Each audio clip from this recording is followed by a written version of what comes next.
A gente é a geração que mais lê. Só que a gente lê palavras. Tipo, Pedaços uma manchete, de uma coisas, mensagem no WhatsApp. São coisas que não estão construindo um tipo de conhecimento específico. Mas a gente lê o dia inteiro. Tipo, o dia inteiro você tá lendo uma mensagem, lendo uma fofoca de alguém, lendo uma notícia, lendo... Tipo, você só não tá lendo algo organizado e que constrói, sei lá, uma linha de raciocínio, por exemplo.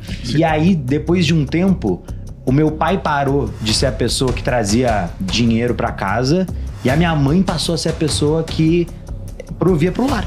Aí eu falei assim, estudar compensa. Você associou as duas coisas. Esse negócio de ler compensa. Maluco, tem vários tabus em torno da leitura. Tem livro pra todo mundo e não tem problema você ler um livro de romance erótico, um livro sobre um assunto técnico que você não conhece, um relato de piratas no Madagascar há 100 anos atrás. Acho que tem um tipo de leitura pra todo mundo. E é uma forma de tu fazer musculação pra mente, tu ler.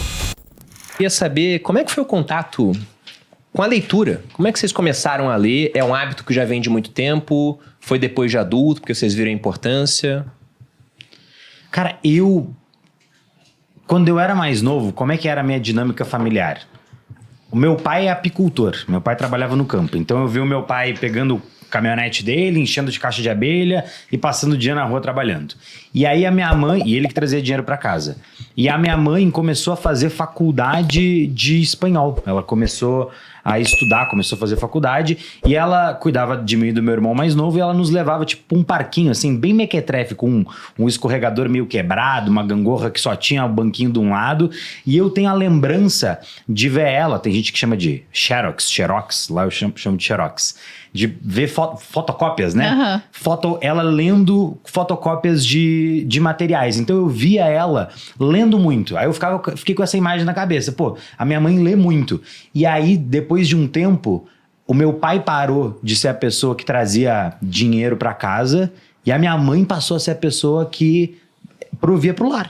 Aí eu falei assim, estudar compensa. Você associou as duas coisas. Esse negócio de ler compensa. Só que na minha casa não tinham muitos livros de literatura. Se você vai na minha casa hoje, cara, em cada canto que você olha tem um livro. Tipo assim, cada canto, cada estante, do lado do sofá tem caixinha de livro, tem livro everywhere, em todos os lugares. Na minha casa não era assim.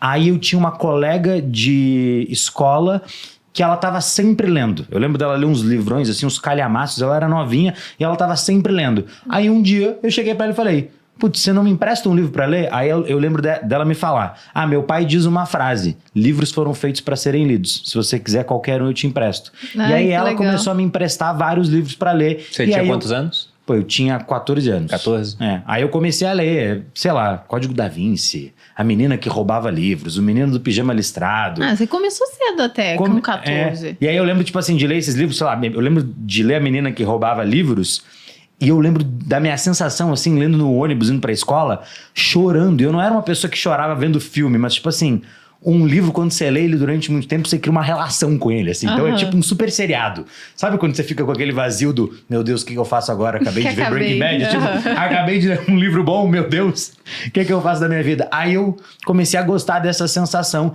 e durante muito tempo eu fiquei nessa literatura, assim, nos romances, não livros que falavam efetivamente, sei lá, sobre uma habilidade, mas aí dali eu fui desenvolvendo o hábito da leitura, inspirado pela minha mãe e por essa minha colega, chamava Brenda, que me emprestava os livros. Muito bom.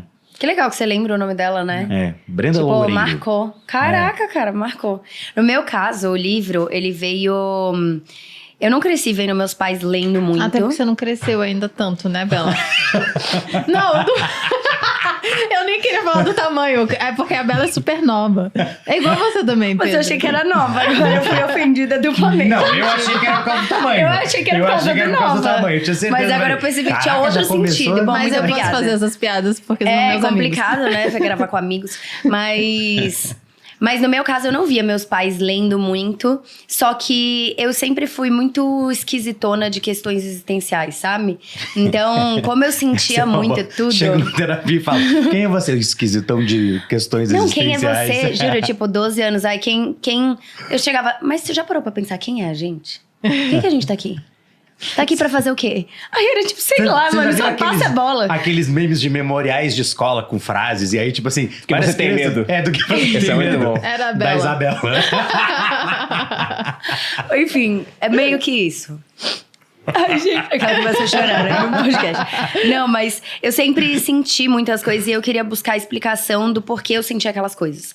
Então, eu sempre o porquê tava em tudo. Por quê? Por quê? Por quê? Por quê? E o meu pai sempre me estimulou a buscar conhecimento. Então ele falava, você tem que estudar pro resto da sua vida. E eu na escola, tipo assim, vai se ferrar, mano. Sair da escola, não quero mais olhar um livro nunca mais na minha vida. E só que ao mesmo tempo, eu comecei a me interessar por um assunto específico que era filosofia. Então eu comecei a ler livros que falavam sobre os filósofos. Isso eu tinha uns 13, 14 também, mais ou menos.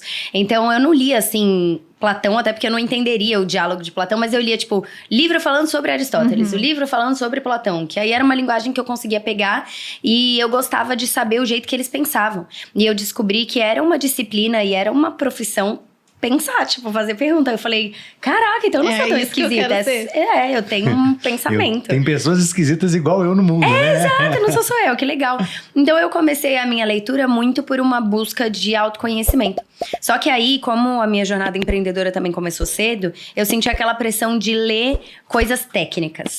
E coisa técnica, eu comecei a sentir que eu era ruim de ler. Que eu pegava o livro e demorava anos pra ler um livro. E aí eu via as pessoas com meta de, tipo, 20 livros nesse ano. Eu falava, 20 livros em um ano? Como? Eu li 2, sabe? Porque eu pegava, sei lá, esses livros muito técnicos, assim. Eu começava e, tipo, pegava ranço do negócio, parava. Até que tudo mudou em 2022.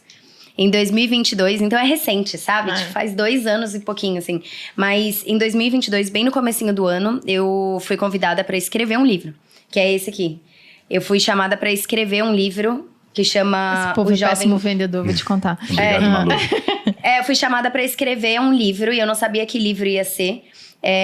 Só que eu queria escrever um livro que fosse o meu primeiro livro, que não fosse um livro sobre mim. Até porque eu tinha 23. Eu tenho 25. Tem uma assim, biografia calma. muito curta, né? Minha biografia, então, na escola. Acabou, fim. Foi muito bom, gente. Aí eu fiz 18 e acabou. Sobre quem eu sou. E agora eu estou na maioridade. Vamos ver o que vai acontecer. E ainda não descobri quem eu sou, fim. Mas eu queria escrever sobre a geração dos jovens, sendo uma jovem de geração Z. Porque tudo que eu ia ler na minha pós-graduação de filosofia, tudo que eu lia era sobre pessoas de fora da geração e me incomodava. É que nem, sei lá, você ter, tipo isso, um livro falando sobre um tema, sei lá, falando sobre o que é ser mulher por um homem. Tipo, sei lá, só que todos, imagina todos. Então um homem não pode ser mulher hoje em dia? Não, mas eu fui escrever... Amor. Obrigada. Mas tem que... Você entendeu? É Lógico tipo... que sim, claro que sim. É que nem, sei lá, por exemplo... Eu escrever sobre o que é racismo sem ser negra. Tipo, não faz sentido na minha cabeça. E aí o que eu pensava... Por que a galera que é fora da geração pega todas as teorias do que são e pesquisas do que os jovens são? E nós que somos jovens, a gente é tirado de maluco por todo mundo o tempo todo. Mas a gente tem o que oferecer. Eu queria que as pessoas entendessem. Tipo, as avós, tias, mães, pais, professores. E aí foi o propósito. E aí, pra isso, eu tive que ler muito. Mas aí eu tive que ler muito artigo científico. Porque pra escrever um negócio desse, pô, não dá pra eu falar, eu acho que a gente é assim. Então, me estimulou uma outra leitura muito difícil. E aí, eu voltei na leitura. E o que mudou a leitura pra mim, eu virei testemunha de Kindle. Tipo, eu não ganho R$1 pra falar isso, mas... Eu também. Não ganho R$1, mas eu sou testemunha de Kindle. Eu já fiz pelo menos umas 200 pessoas comprarem Kindle. Eu sou testemunha de Kindle. Também Eu não ganho leio mal Kindle. não ganho pra falar mal do Kindle, mas eu prefiro livro físico. Então, o Kindle, pra eu você uso ter Kindle. noção, essa pessoa que lia 1, 2 livros no ano, eu leio, tipo, 3 livros por semana. Por causa do Kindle, porque eu consigo ler pondo os meus filhos pra dormir, porque ele tem a luz própria, porque aumenta o tamanho, Ele porque é eu tenho leve. todos os livros nele. Tá aqui, ó, inclusive. Inclusive, É, eu já ia tipo- mostrar. Pra quem não sabe, Kindle É isso. Eu tinha um preconceito, explica? eu tive ele durante um ano na É um gaveta. dispositivo de leitura digital. Eu também comecei a usar recentemente. E ele é Ele começou diferente a de um ser tablet, prática. tá? É Ele diferente, A porque- textura é diferente. Porque não tem uma iluminação muito forte igual um celular ou uma tela. Então, é diferente. Tem uma história É curiosa como sobre se o fosse Kindle. uma página mesmo, só que tem uma luz própria. Então, você consegue ler no escuro se você quiser. A história curiosa é que quando lançaram o Kindle e outras versões foram lançadas por concorrentes, no mercado começou a narrativa de que ninguém mais lê livro.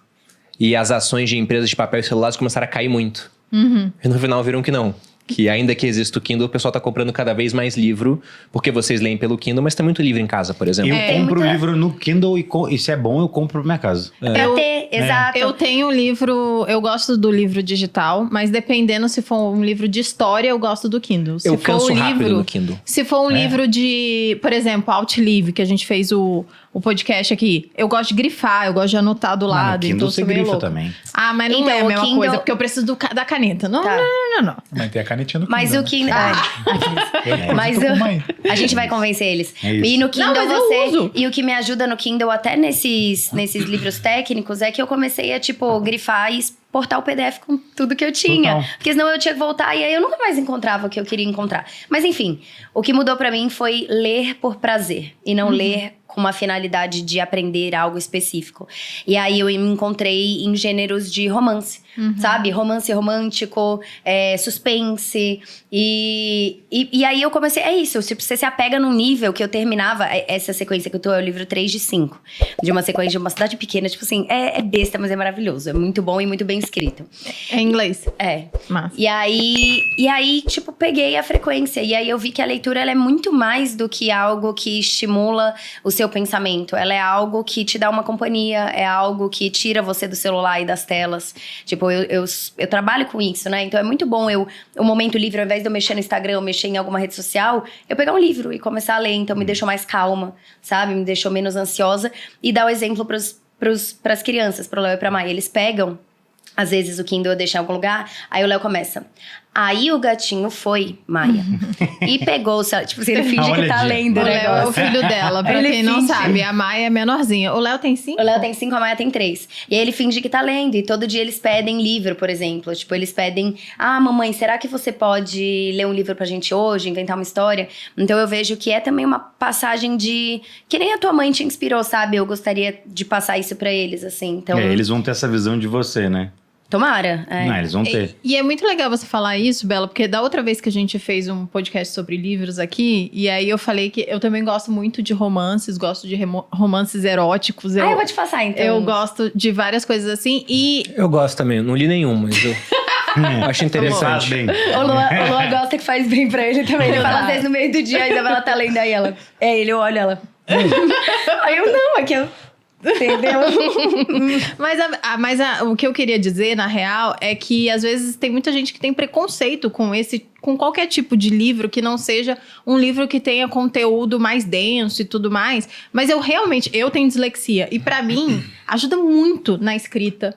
Ajuda muito na criatividade. Porque, querendo ou não, você vai ter que criar, a partir da sua imaginação, os personagens que estão escritos ali. Porque eles dão características, mas no fim das contas é você quem cria. Tanto é que muitas vezes quando a gente vai assistir um filme de um livro, você fala, não, mas o cara não tem nada a ver com o que eu imaginei, né? Outra Total, coisa. você se decepciona Você até, se decepciona, porque o cara era Esse não diferente. é o meu personagem, era mais né? bonito, era mais feio, era mais rústico. Quem tá esse sei lá. cara aí? Não é você. Então, eu realmente acho que qualquer tipo de livro vale a pena. Já que você ainda está aqui, vou te pedir para se inscrever e deixar o seu gostei. Isso me mostra que você está gostando e me incentiva a trazer mais cortes como esse. Essa é uma frase polêmica que muita E gente é não isso. acredita. Eu concordo com você. Você, Felipe? Eu acho que concordo com a Malu, tem vários tabus em torno da leitura. Tem livro pra todo mundo e não tem problema você ler um livro de romance erótico ou um livro sobre um assunto técnico que você não conhece, um relato de piratas no Madagascar há 100 anos atrás. Acho que tem um tipo de leitura pra todo mundo.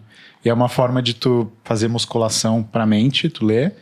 No meu caso, era uma forma de conversar com qualquer pessoa do mundo. Acho que, olhando em retrospecto, foi o que me apaixonou lá no começo. Nunca fui muito de ser o mais extrovertido da sala e conversar com todo mundo, mas através dos livros dá pra tu conversar com qualquer pessoa viva ou morta, né? É verdade. Viajar pela cabeça dela. Hoje em dia até fazer perguntas e ela te responder usando as ferramentas mais modernas.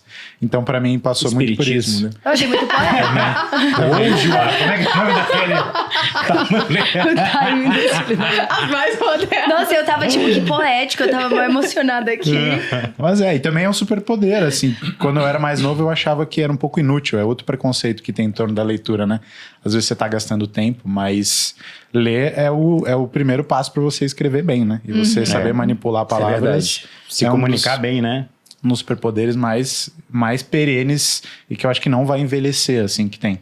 Mas Então, você começou a ler cedo também, Felipe? Bastante cedo. Eu tenho a memória da minha mãe me entupindo de livros quando eu era novinho. Gente, então foca, eu vou fazer isso, né? Bem bastante É livros isso pros seus mesmo, filhos. então, Na que a frente gente deles, tem. olha, Olha eu o que tô a mamãe lendo. tá fazendo. Não, o meu filho não vai ter como. Tem livro pra tudo quanto é lado na minha casa também. Eu O vou Bruno ler tá pra sempre Eu lendo. acho que isso é importante também pra quem quer ler. Ter livro à disposição, tipo, ter livro perto. Assim. Eu já separei essa um é de uma boa mitologia que eu dica. vou ler pra criança. Coitada da criança, começar com coitado, mitologia. são as melhores histórias. Ah, tá bom, São então. histórias milenares. Um bicho que tinha um rabo e eram umas coisas assim Sim, estranhas. os trabalhos de Hércules, por exemplo.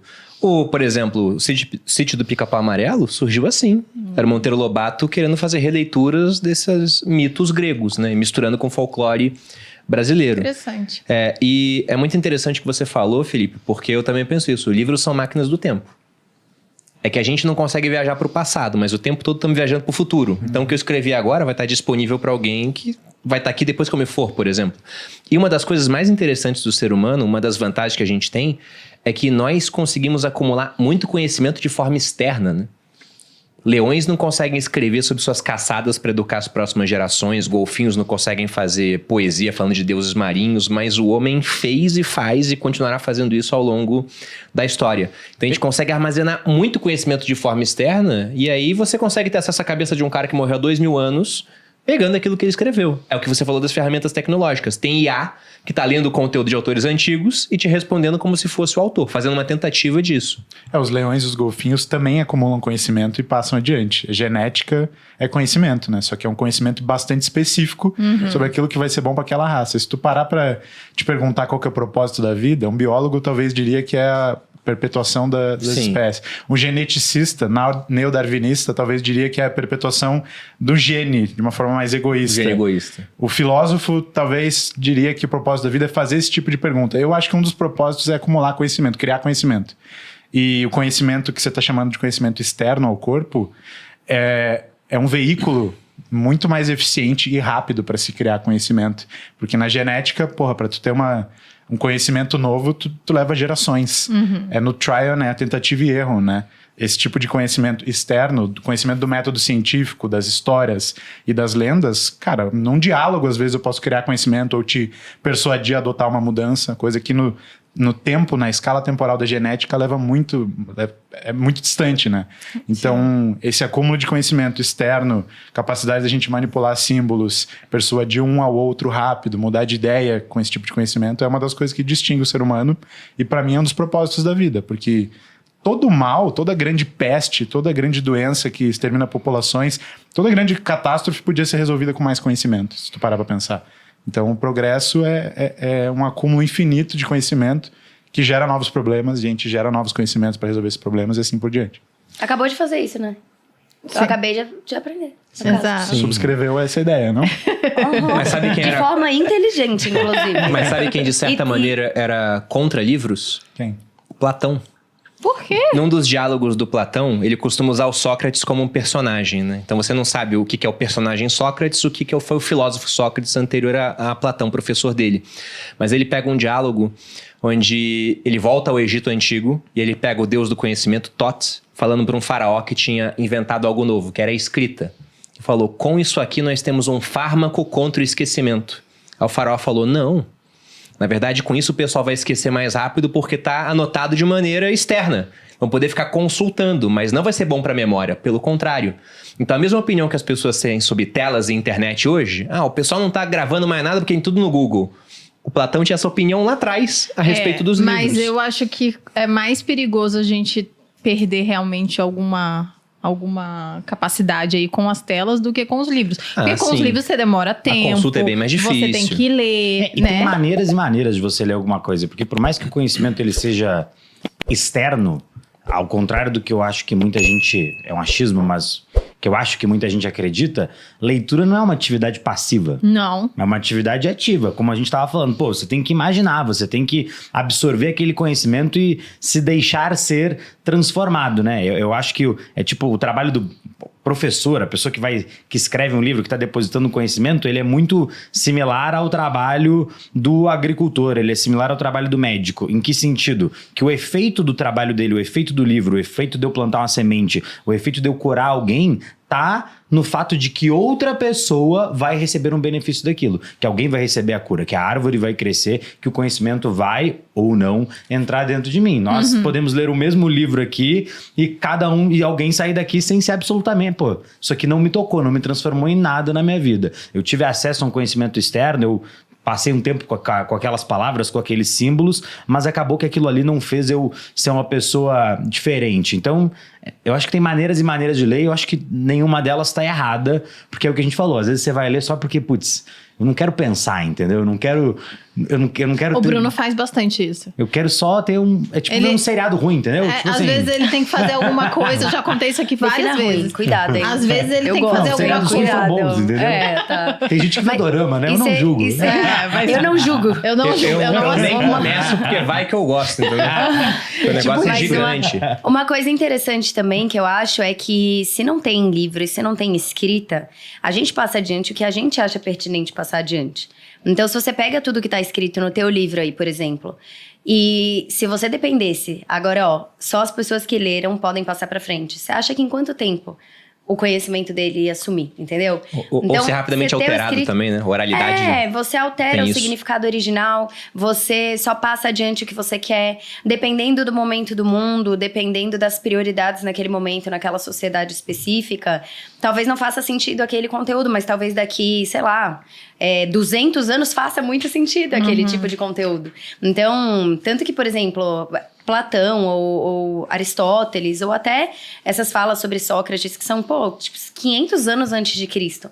São coisas muito pertinentes pro dia de hoje, tipo, pro pensamento de hoje, sabe? Então, e talvez em outra época era não, agora é guerra. Agora a gente não tá pensando em, vamos pensar em coisas desse jeito, entendeu? Então, eu acho que o livro é um jeito de você meio que fazer o voto de isso daqui é importante e vai ser desse jeito. E não importa quem acha que é importante levar adiante. Enquanto ele existir, esse conhecimento existe, entendeu? E é isso, assim, o livro também, uma coisa que eu vejo é que ele exige um esforço que promove algo que hoje em dia é muito difícil pra gente, que é foco. Então, ele exige que a gente mantenha o foco por mais tempo. E eu acho que quando você se força no começo a ler, ou não é nem se forçar, mas assim, buscar coisas que você goste. Por isso que eu acho que o preconceito com a leitura é uma burrice gigantesca. Porque, às vezes, o que você lê no começo não é o que você vai ler depois. Mas aquilo é importante pra você começar. Tipo, se eu não tivesse pego os romances, por mais bobinho que seja... Sabe, se eu começasse, sei lá, com Orgulho e Preconceito, que nem é um livro tão difícil, eu ia ficar, que saco, tipo, difícil, sabe assim? Então, aquilo é importante para aquele momento, para outros momentos fazerem sentido. E eu acho que os estilos diferentes de livro servem muito para isso. Tem momento, eu sempre tô lendo um livro de diversão e um livro de trabalho junto. Normalmente de diversão eu termino 3, enquanto de trabalho eu tô lá ainda tentando. Só que tem jeito de ler, tipo, de trabalho eu não leio inteiro. Eu leio as partes que fazem sentido pra mim, que entendi, aprendi, beleza, ótimo. Mas o outro não, eu quero ler até o final. Então eu acho que o livro é isso, é o conhecimento que vai estar lá, independente se a pessoa quer passar adiante ou não, enquanto existir ele tá lá. E ao mesmo tempo, o preconceito com a leitura talvez te impeça de ler e de desenvolver o foco. Cara, eu sou muito mais focada no trabalho. Prestar atenção, sabe? Tipo assim, senão eu ficava toda hora aqui, não, um minuto aqui, não, um minuto aqui. A galera, hoje em dia, se a gente para pra pensar, eu não tenho esse dado, mas eu tinha visto uma vez e eu fiquei muito chocada. A gente é a geração que mais lê, só que a gente lê palavras. Tipo, uma manchete, uma mensagem no WhatsApp, são coisas que não estão construindo um tipo de conhecimento específico. Mas a gente lê o dia inteiro. Tipo, o dia inteiro, você tá lendo uma mensagem, lendo uma fofoca de alguém, lendo uma notícia, tipo, você só não tá lendo algo organizado e que constrói, sei lá, uma linha de raciocínio, por exemplo. Você comentou 2 tabus aí que depois eu vou querer saber a opinião dos hosts sobre. O primeiro é se pode ler vários livros ao mesmo tempo, você falou que faz isso. E o segundo se pode abandonar o livro antes de terminar. Eu já pensei. Eu ia falar sobre isso. Não consigo. Eu ia falar sobre isso. Você não consegue? Depende Tipo, eu sinto uma pitadinha de culpa. Tipo, Eu os livros abandono. que estão abandonados, peraí, eu sinto é uma muito ruim, eu pitadinha. abandono. Deixa eu É muito falar, ruim, eu abandono. esses dias você... Só técnico que eu abandono. Deixa eu falar, Bela. Esses Aquelas, dias né? o Bruno começou a ler um livro e ele falou, esse livro é muito ruim. E você terminou era o de livro. marketing. E você terminou o livro. Porque tinha 120 páginas e um monte de figura. Sunk cost fallacy. E você acha entendeu? que esse livro ruim... Sabe qual é a melhor Falácia do parte do custo. livro? Ah, Era o vai. título. Eu não vou falar o nome do livro, porque porque eu você acho vai sacanagem. estragar. Total. Depois fala pra gente. Com o autor, Depois a gente depois eu conta. falo. Mas Mas eu falei pra Malu, esse livro poderia ser só uma foto. Putz, esse é o caso de 99% dos livros, quando você vai ver, né? Não, mas amor, esse livro te ensinou alguma coisa? Porque você saiu desse livro... A foto sim, entendeu? Não, aquele livro me Não. ensinou o tipo de livro que eu não quero escrever, por exemplo. Porque Eu lembro que hoje... você tava muito indignado. Tava por isso que- indignado. É porque hoje tá muito na moda, pô, você tem audiência, chegando pra então você, eu escreve um imaginei livro. Porque fatalmente sua audiência vai querer comprar aquele livro. Sempre esteve na moda, só que hoje você tem audiência e vê isso em primeira pode pessoa. ser. O conhecimento é a única moeda que ninguém pode te tirar. Se esse corte gerou valor para você, deixe o seu gostei e se inscreva no Conhecimento Lab para acompanhar os próximos episódios.